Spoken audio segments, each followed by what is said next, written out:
Depois pode passar lá e procurar. Abra sua Bíblia comigo, por gentileza. No primeiro livro dos Reis, capítulo 17.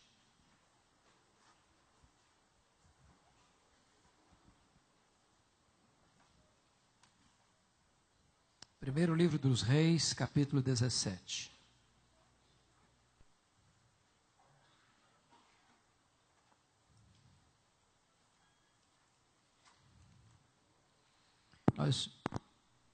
Nós vamos ler dos versos 1 a 10. 1 Reis 17, de 1 a 10. Esse texto diz: Então Elias, o tesbita, dos moradores de Gileade, disse a Acabe: Tão certo como vive o Senhor, Deus de Israel, em cuja presença estou, nem orvalho nem chuva haverá nesses anos, segundo a minha palavra. Veio-lhe a palavra do Senhor dizendo: Retira-te daqui, vai para a banda de Quirite, fronteira ao Jordão, esconde-te lá, beberás a torrente, e ordenei aos corvos que ali mesmo te sustentem. Foi, pois, e fez segundo a palavra do Senhor.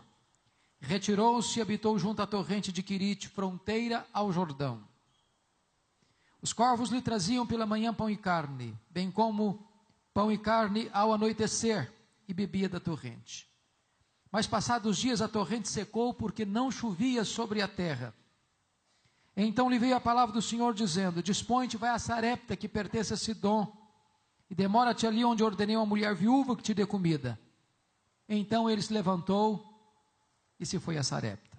Amém. Meus amados, afirmar que nós estamos vivendo hoje uma crise aguda, agônica, endêmica e sistêmica, já não produz impacto em mais ninguém. Parece que a palavra de ordem hoje é a palavra crise. Sobretudo, crise de integridade. No governo, no Congresso Nacional, na Câmara dos Deputados, no Poder Executivo, Legislativo e Judiciário. A crise está presente na família e até na igreja. Porém, pensar que há mais de 2000 anos o profeta Elias estava enfrentando uma crise mais aguda do que a nossa, nos faz refletir. E eu queria então situar Elias para nós extrairmos desse texto algumas lições. Vocês se lembram que no ano 931 a.C., com a morte do rei Salomão, depois de 120 anos de monarquia em Israel, o reino foi dividido. Das 12 tribos, 10 seguiram a liderança cismática de Jeroboão I, formando o que nós chamamos de Reino do Norte, cuja capital veio a ser Samaria. Esse Reino do Norte durou apenas 209 anos, ou seja, de 931 a.C.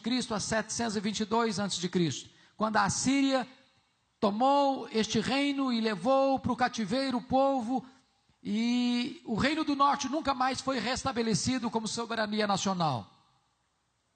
O que é curioso é que esse Reino do Norte, que durou 209 anos, teve 19 reis, em 8 dinastias diferentes, e nenhum desses reis andou com Deus. Todos foram maus, ímpios, idólatras e perversos. O que é digno de destaque é que o rei que governa agora recebe o apelido de o pior rei de Israel, o rei Acabe.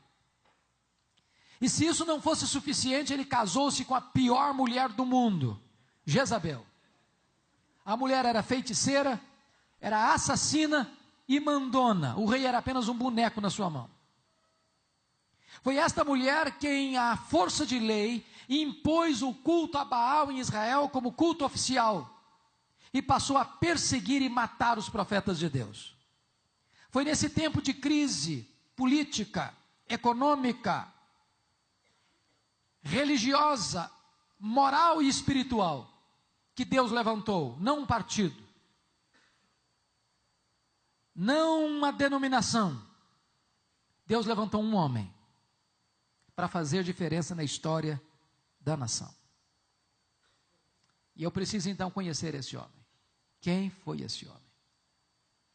Com seus olhos pousados no texto comigo, Vejamos o verso 1. Então Elias, o tesbita, dos moradores de Gileade, disse a Acabe. Quando diz aí Elias, o tesbita, não está falando do sobrenome dele, da família dele, está falando da procedência geográfica dele. Ele vem de Tisbé, um lugarejo insignificante, incrustado lá nas fraldas das montanhas de Gileade, da Galileia, um lugar pequeno, desconhecido. Elias vem de um lugar desconhecido, de uma família desconhecida, porque ele não é profeta, ele não é discípulo de profeta, ele não vem de uma família sacerdotal, ele não vem de uma família rica, ele não tem diplomas enfeitando a sua parede, ele não tem cartas de recomendação, ele é apenas Elias o tesbita, um homem desconhecido, de uma família desconhecida, de um lugar desconhecido, mas um homem levantado por Deus. E eu aprendo aqui a primeira lição. Deus não precisa de estrelas para fazer a sua obra. Deus não precisa de figurões para fazer a sua obra. Talvez um dos maiores problemas da igreja evangélica brasileira é que nós temos figurões demais, estrelas demais, gente que se julga importante demais. E eu já tenho aprendido uma coisa: as estrelas só brilham quando o sol não está brilhando. Quando o sol está brilhando, não tem espaço para as outras estrelas brilharem. Se o sol da justiça, Jesus Cristo, estiver sendo exaltado, não tem espaço para a exaltação do homem na igreja. Talvez um dos maiores pecados da igreja evangélica brasileira hoje é que nós temos tratado alguns pastores, pregadores e cantores evangélicos como verdadeiros astros de cinema. Temos cometido o pecado da tietagem evangélica na igreja brasileira. Temos colocado líderes no pedestal. E muitas vezes esses líderes se esquecem de que eles têm os pés de barro. E eles caem. E a igreja sofre. Não há nada que Deus abomine mais do que o culto à personalidade. Do que colocar homens em destaque. Na igreja de Deus, todos nós estamos nivelados no mesmo patamar, somos todos servos. Paulo denuncia essa tendência do culto à personalidade na igreja quando ele escreve a sua primeira carta aos Coríntios. A igreja estava dividida em grupos. Tinha o grupo de Paulo, tinha o grupo de Cefas, tinha o grupo de Apolo, tinha o grupo de Cristo. Era uma igreja pluripartidária. Havia lá o PLP, Partido Liberal de Paulo. Eram os fundadores da igreja. Tem gente que tem síndrome de dono de igreja. Tinha lá o PCP, Partido Conservador de Pedro. Talvez aqueles mais ligados ao judaísmo, mais à lei de Moisés. E eles se achavam os mais crentes da igreja. Tinha lá o PFA, Partido Filosófico de Apolo. O camarada era um grande orador, camarada grego, lá de mentalidade grega, lá de Alexandria do Egito. Era um camarada que falava bonito, tinha eloquência. E tinha talvez o grupo que se julgava o mais espiritual da igreja. O PCJ, Partido Cristão de Jesus. Aí Paulo põe o machado da verdade na tendência desta tolice chamada culto à personalidade e pergunta: mas quem é Paulo? Quem é Apolo? Apenas servos por meio de quem vocês creram. Eu plantei, Apolo regou, mas o crescimento vem de Deus. De tal maneira que nem o que planta, nem o que rega é coisa nenhuma, mas Deus que dá o crescimento. Irmãos, nós temos tratado determinados pregadores hoje de maneira tão esquisita. Eu conheço pregador, por exemplo, igual político, sem desmerecer os políticos, mas via de regra um político, num encontro, chega sempre depois que começa e sai antes de terminar, que ele é o centro das atenções, está de ficar debaixo dos holofotes. Eu conheço pregador que quando ele chega na igreja, ele chega com segurança, e à medida que ele vai entrando, o povo fica de pé, e as luzes vão acendendo em cima dele.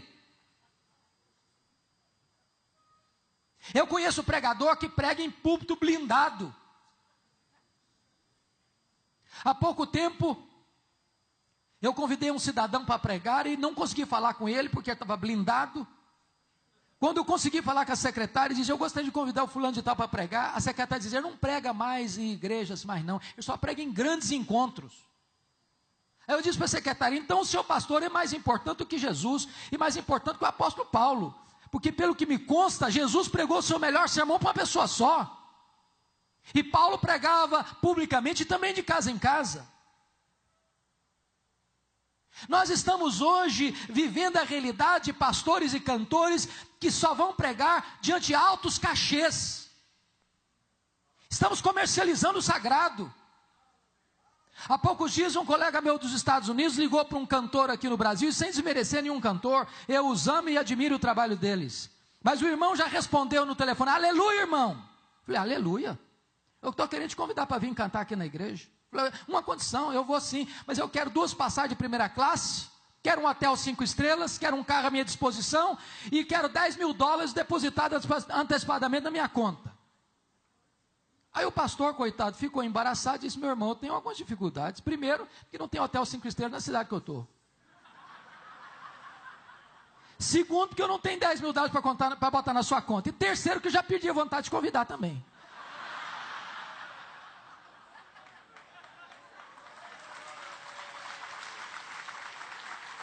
Deixa eu dizer uma coisa para você. Eu não tenho nenhum problema quando você convida alguém, você dá uma oferta generosa de amor. Mas se alguém exigir oferta, desconvida. Ainda que o pedido que ele fez é menor do que o que você queria dar. Porque nós não podemos permitir que a igreja vire um mercado. Nós não podemos comercializar aquilo que é a graça de Deus. O Senhor não aceita isso. E a igreja não pode caminhar nessa direção.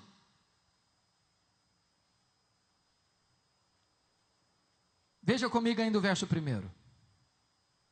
Elias disse para Acabe: tão certo como vive o Senhor, em cuja presença estou, nem orvalho nem chuva haverá nesses anos, segundo a minha palavra. E você pergunta: mas por que tamanha certeza ou ousadia de Elias? O texto não responde. Mas a resposta está em Tiago 5,17, quando está escrito lá: Elias orou com instância para não chover, e não choveu. Segunda lição que eu aprendo: só pode se levantar diante dos homens quem primeiro se prostra diante de Deus. Elias só se levantou diante do rei porque primeiro se prostrou diante do Rei dos Reis. Talvez aqui está uma das maiores tragédias que abate a igreja brasileira, é que nós separamos academia de piedade. Nós separamos pregação de oração. Nós temos verdadeiros gigantes do saber no púlpito, mas verdadeiros nanicos de oração. Gente que tem luz na cabeça, mas não tem fogo no coração. Gente que tem fome de livro, mas não tem fome de Deus. Gente que conhece muito a respeito de Deus, mas não conhece a intimidade de Deus. E amados irmãos, se Deus não tocar o nosso coração para nos humilhar e nos quebrantar e nos levar aos joelhos, nós teremos ministérios brilhantes do ponto de vista da intelectualidade, mas secos, áridos e infrutíferos. Porque o poder pertence a Deus. E Deus reveste um povo que se humilha debaixo da sua poderosa mão. Mas veja comigo, que no verso 2 e 3 há uma transição radical na vida de Elias, muito radical. Eu diria para você que é até mesmo um anticlímax. Porque o homem que saiu do anonimato e começa o ministério pregando para o rei, e muitos de nós passam o ministério inteiro sem pregar para rei nenhum. Elias começa o ministério dele já no palácio. Deus tira o Elias dos holofotes, das luzes da ribalta, e leva o Elias agora para um deserto, para se esconder. Parece não fazer sentido. Parece não fazer sentido. Mas por que Deus faz isso? Eu quero dizer para você uma coisa nesta manhã. O deserto não é um acidente de percurso. O deserto é uma agenda de Deus na sua vida. É Deus quem matricula você na escola do deserto. O deserto é a escola superior do Espírito Santo, onde Deus treina os seus líderes mais importantes. Sabe por que Deus matricula você na escola do deserto? Porque Deus quer primeiro trabalhar em você, para depois trabalhar através de você. Em outras palavras, Deus está mais interessado em quem você é, do que no que você faz. Vida precede ministério. Eu vou dizer para você que a maior prioridade da sua vida não é fazer a obra de Deus, não é. A maior prioridade da sua vida é conhecer o Deus da obra. Quando Jesus chamou os apóstolos, não os chamou prioritariamente para pregar, chamou-os para estarem com Ele e só depois os enviou a pregar. Vida com Deus precede trabalho para Deus. Mas na escola do deserto você precisa aprender uma outra lição. Na escola do deserto você precisa depender do provedor mais do que da provisão. Notem que lá nesse deserto Elias tinha que se abastecer da fonte, beber da fonte, e Deus mandou garçons voadores para levar comida para ele. Mas olhe comigo o verso 7. Mas passado dias, a torrente secou, porque não chovia sobre a terra. A grande pergunta é: o que você vai fazer quando você está onde Deus mandou você estar, fazendo o que Deus mandou você fazer, e de repente a fonte seca? A provisão acaba. Quando a sua provisão acaba, Deus sabe onde você está, para onde você deve ir e o que você deve fazer. A sua provisão acabou, mas a de Deus não. A sua despensa está vazia, mas os celeiros de Deus estão cheios. A sua fonte secou, mas os mananciais de Deus continuam jorrando. Deus está levando você a entender que nessas horas você tem que depender mais do provedor do que da provisão. Me permitam, por favor, ilustrar isso com uma experiência pessoal. No ano 2000, eu fui para os Estados Unidos com a minha família para fazer um curso de doutorado na área de pregação. A igreja que eu pastoreio há 27 anos, a primeira igreja presbiteriana de Vitória, decidiu prover para mim um valor mensal de $2.300 para o nosso sustento. Eu fui com a intenção também de encontrar meia bolsa. Obviamente, desses 2.300 eu tinha algo a deduzir. Primeiro que pastor é dizimista. Muito embora tem muita gente falando contra o dízimo, mas o dízimo é bíblico. E pressupõe que todo pastor seja dizimista. Então, desses 2.300 eu já deixava 230 na tesouraria da igreja. Recebia 2,70. Nós temos uma secretária que trabalha conosco há mais de 20 anos e eu não achei justo deixá-la desamparada naquele tempo. Continuei pagando o salário dela. O apartamento onde eu morava foi uma secretária, uma missionária para morar lá, com a responsabilidade de pagar o condomínio, mas ela teve que mudar da cidade, em 5 meses eu tive que pagar o condomínio. O certo é que dos 2.300 eu recebia líquido 1.300. Quando eu chego em Jackson, Mississippi, tive algumas surpresas. Primeiro, não achei bolsa de 1 centavo.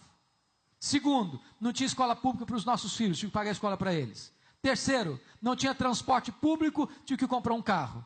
Quarto, tive que pagar a escola de inglês, pagar o seminário, pagar aluguel e todas as demais despesas naturais de uma casa, comprar livros e etc.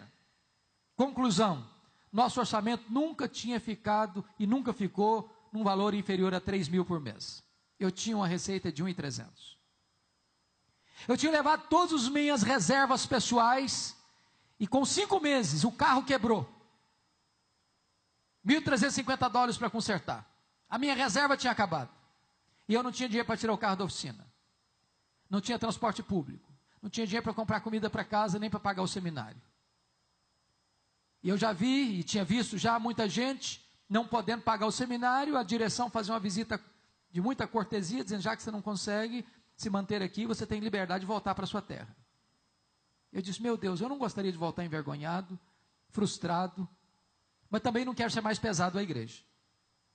E naquele momento eu chamei minha família e disse: nós só temos uma opção. Aliás, 2 opções: ou voltamos para casa, ou pedimos um milagre de Deus. E nós nos ajoelhamos na sala, e nós dissemos: meu Deus, nós sempre pregamos que Tu és o Deus da provisão. Nós estamos precisando do Senhor. Tu és poderoso para abrir-nos uma porta. Quando nós nos levantamos dos joelhos, minutos depois o telefone tocou. E eu recebi um convite para pregar num congresso, na Pensilvânia, a 2.000 quilômetros de onde eu morava. Quando eu estou pregando meu último sermão naquele congresso, o pastor que dirigiu a liturgia disse algo inusitado. O óbvio ululante. Disse o seguinte: meus irmãos, o pastor Hernandes é estudante aqui na América, e todo estudante é duro.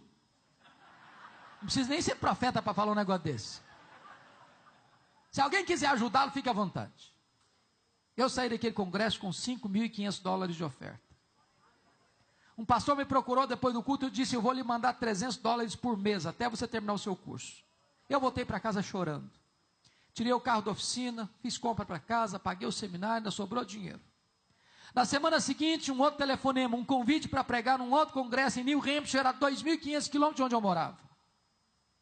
Estava pregando o meu último sermão, quando um presbítero veio por trás de mim e botou dentro da minha Bíblia um bilhete assim: pastor Hernandes, eu não sei o que está acontecendo com a sua vida, mas Deus tocou o meu coração, e eu quero lhe mandar $600 por mês, até você terminar o seu curso. Me deram $2.500 de oferta. Para encurtar a conversa, eu fiz 21 viagens a convite para pregar, em 10 estados diferentes. Em cada lugar que eu ia, Deus fazia um milagre diferente.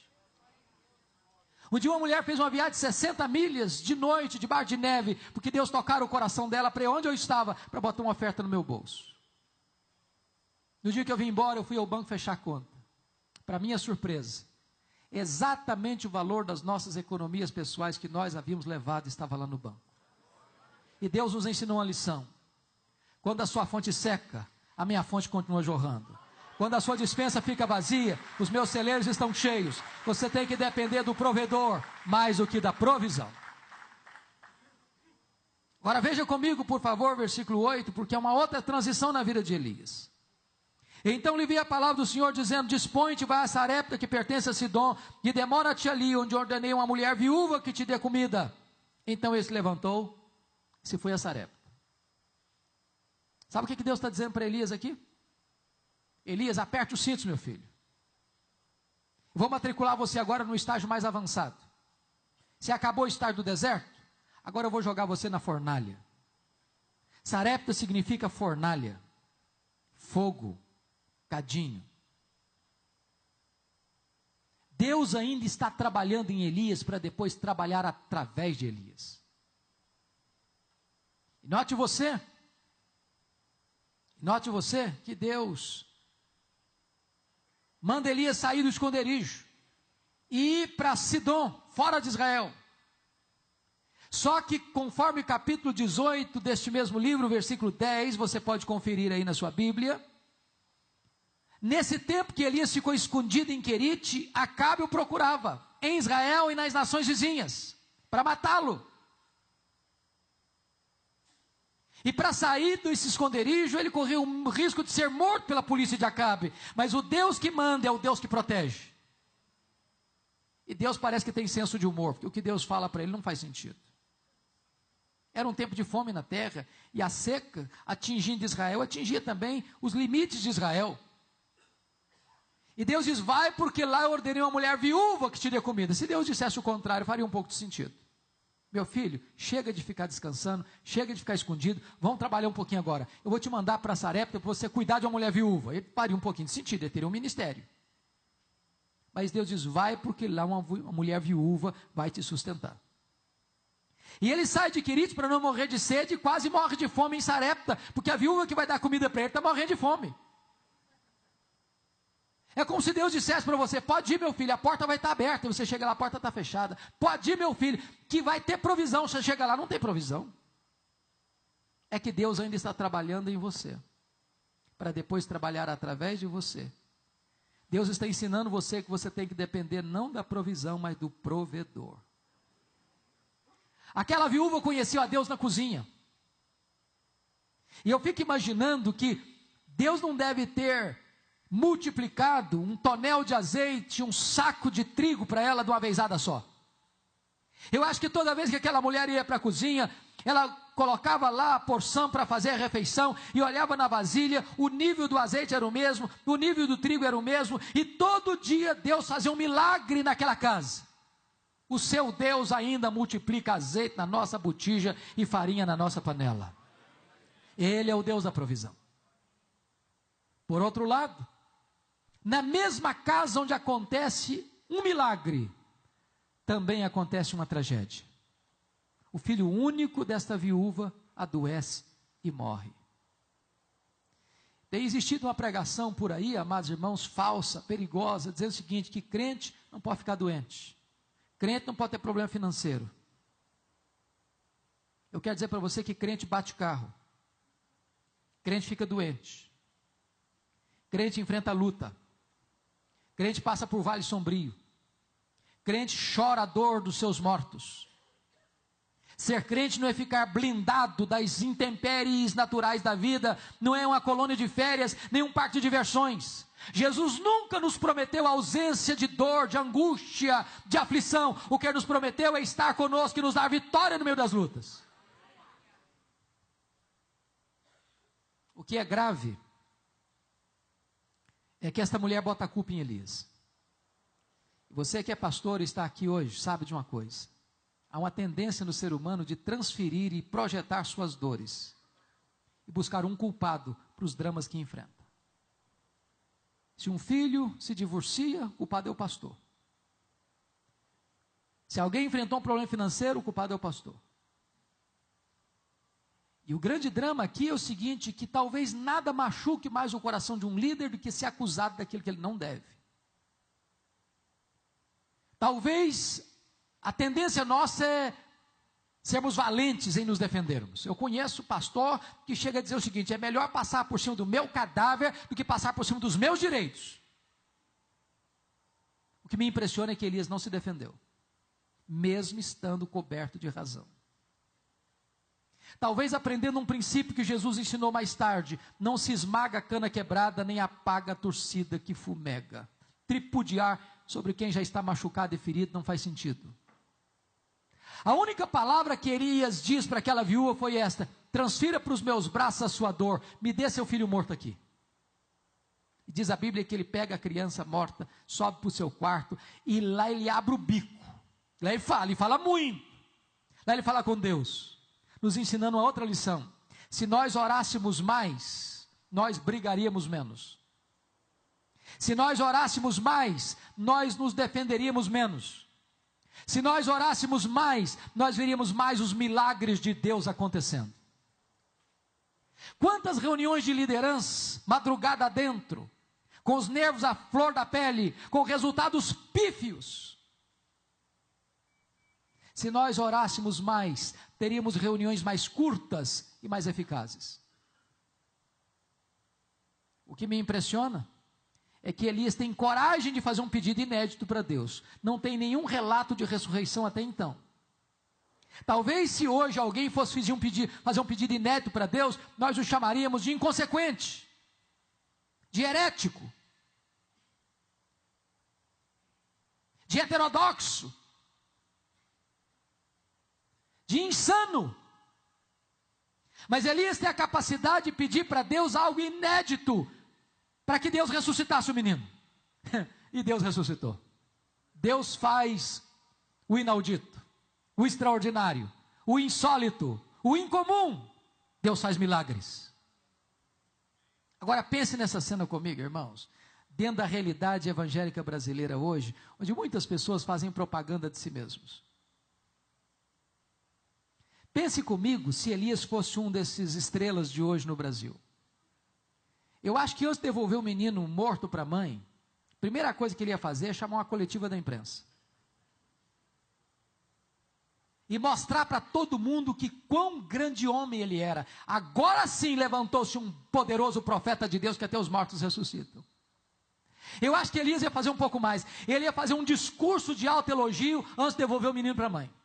Eu acho que ele ia bater palmas para ele mesmo. Eu acho até que ele ia fazer um solo do hino Quão Grande És Tu diante do espelho. Elias não faz nada disso. Ele simplesmente diz para a mãe, mulher, o teu filho vive. Sabe o que ele está nos ensinando com isso? Se Deus está usando a sua vida e o seu ministério, amado irmão e irmã, bote a boca no pó. Porque Deus não divide a sua glória com ninguém. Não existe grande servo de Deus, não existe grande homem de Deus, existem servos servindo ao grande Deus. Só Deus é grande, só Deus merece a glória, só Deus é digno de ser adorado. Cabe a nós depositarmos nossas coroas aos seus pés. Agora deixa eu dizer uma coisa para você. Quando você honra Deus, Deus honra você. Aos que me honram, diz o Senhor, eu honrarei. Aos que me desprezam, eu desmerecerei. Olha comigo o último verso deste capítulo 17. Quando a mulher agora diz para Elias: agora eu sei que tu és homem de Deus e que a palavra de Deus na tua boca é verdade. Ah, irmãos, que coisa magnífica. Porque hoje nós estamos correndo atrás de tantas coisas, de tantos títulos, de tanto sucesso, de tanto reconhecimento. E a maior necessidade nossa é sermos conhecidos como homens de Deus, mulheres de Deus. E o que me impressiona é que essa mulher diz: a palavra de Deus na tua boca é verdade. E aí eu fico curioso e com as pernas bambas de medo, porque é possível então que a palavra de Deus não seja verdade na minha boca. Porque uma coisa é proferir a palavra de Deus, outra coisa é ser boca de Deus. Jeremias 15:19 diz assim: se tu te arrependeres, eu te farei voltar, e estarás na minha presença. Se apartares o precioso do vil, serás a minha boca. Você já parou para perceber isso? Chega um pregador e diz uma verdade, nada acontece. Chega outro e diz a mesma verdade, e os corações se derretem. Por quê? Por quê? É porque um é boca de Deus, o outro não é. Você se lembra de Geazi? Quando ele correu e botou o bastão profético no rosto do menino morto, o que aconteceu com o menino? Continuou morto. Mas o problema não era o bastão, era quem carregava o bastão.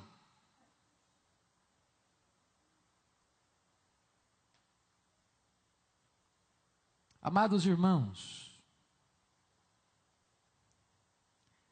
é tempo de nós pararmos para pensar que nós precisamos ser boca de Deus. Precisamos ter a unção de Deus, o poder de Deus. Eu não sei quantos pastores aqui conheceram reverendo Antônio Elias, que morreu com mais de 90 anos. Para nós, pelo menos presbiterianos, foi o maior exemplo que nós tivemos de vida piedosa no nosso meio. Aquele homem, quando ele pregava, e as mensagens dele eram muito simples, mas acontecia um fenômeno. Toda vez que aquele homem pregava, o povo caía em pranto, se quebrantava.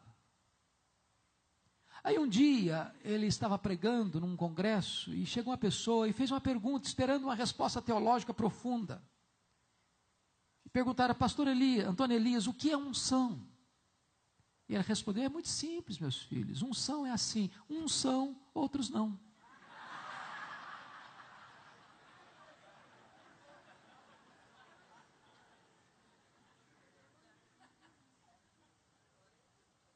Você é boca de Deus?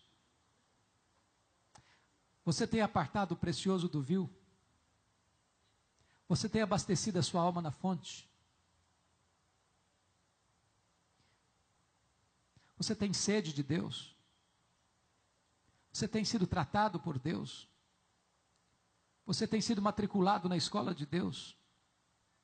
O que nós mais precisamos hoje é de homens que sejam boca de Deus. Sabe o que me impressiona hoje?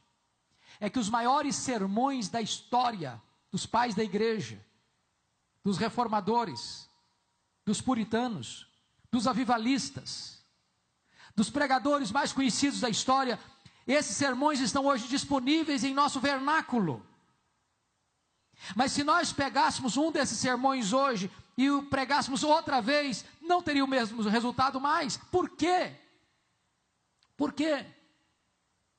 E aí eu tenho que concordar com o metodista piedoso do século XIX, E.M. Bounds, quando ele diz o seguinte: nós estamos à procura de melhores métodos e Deus está à procura de melhores homens. Deus não unge métodos, Deus unge homens. Homens mortos tiram de si sermões mortos, e sermões mortos matam. Martinho Lutero dizia que sermão sem unção endurece o coração das pessoas. Nós dependemos do Espírito Santo. Precisamos ser boca de Deus.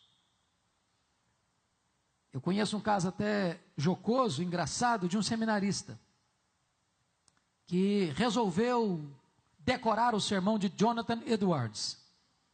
Jonathan Edwards foi a mente mais brilhante do século XVIII na Nova Inglaterra. Um homem que experimentou um poderoso avivamento nos idos de 1735, 1740 em Enfield, Massachusetts, Nova Inglaterra. E quando ele pregou o seu mais conhecido sermão, Pecadores nas mãos de um Deus irado, ele jejuou e orou alguns dias antes de pregar esse sermão. E quando chegou o dia, era noite, ele segurava o esboço numa mão, segurava a lamparina na outra mão e lia o sermão.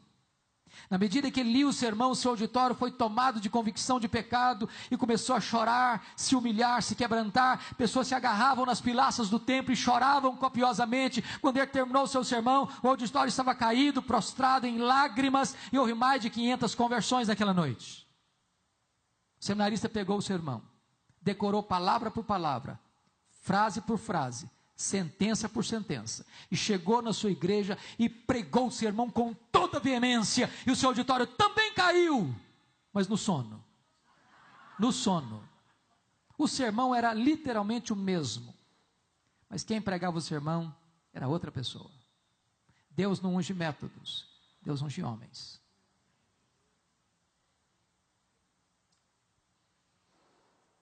Por favor, caminhe comigo um pouco mais. Vamos ver o capítulo 18, verso 1. Muito tempo depois veio a palavra do Senhor a Elias no 3º ano, dizendo: vai, apresenta-te a Acabe, porque darei chuva sobre a terra. Partiu, pois, Elias a apresentar-se a Acabe. Sabe o que me impressiona?